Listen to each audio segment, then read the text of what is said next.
shpori bo'lgan ayollar bizga juda ham ko'p kelishadi. Buni asosiy sababi tanani og'irligi uzoq vaqt birga oyoqqa tushadi. Balans yo'q tanada. Tana bir yoqqa qarab og'ib qolgan. Odam o'ziga bilinmaydi. Tazidagi perikoz tanani bir yoqqa qarab og'ishi, mana shu oyoqga uzoq vaqt og'irlik tushirdi. Bu bo'g'im ham bir-biriga itariladi. Bu bo'g'im ham bir-biriga itariladi. Bu bo'g'im ham bir-biriga itariladi. Natijada mana bu tovonni tagidagi suyak deformatsiyaga uchraydi va mana bu tagidan o'tayotgan nervga yetib oladi.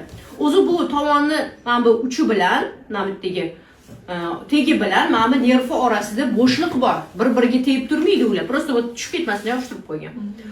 Shu deformatsiyaga uchraganidan keyin tovoninglar mana shu nervga yetib oladi. Natijada bitta oyog'ini qo'yganda ertalab og'riq miyagacha boradi. 5-shpora bu.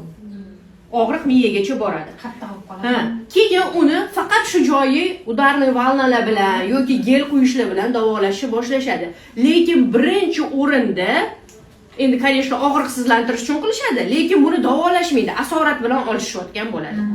Sabab boshqa yoqda bo'ladi. Ya'ni tana uzoq vaqt bir yoqqa qarab og'di, hamma bo'g'imlar bir-biriga itarilib, oxiri bu suyak deformatsiyaga uchrab, nervga yetib oldi. Mana mashqni bir-biringlarni davolagani o'zida ham 5-shporani bemalol yo'qib qo'yishinglar mumkin. Misol uchun, mana bitta o'quvchimiz 5-shporasi bor ekan, sizlarga o'xshab kelgan o'quvchi. Rosa og'riyotgan oyog'i, keyin umuman og'rimay qolgan. Biza hali oyoq tema o'tmagan edik. Uje unda og'rimay qolgan. Nimaga deganda, spinani birinchi kungi temani ishlaganda tanani bu yoqqa og'ishini ham umurtqa общий kompressiya bo'lib, mana yig'ilib qolgan umurtqani ochib, tanani balansga, ya'ni struktura normaga keltirishganiga bu yoqqa og'irlik tushmay qolganidan 5-shpora og'rulari yo'q bo'lgan.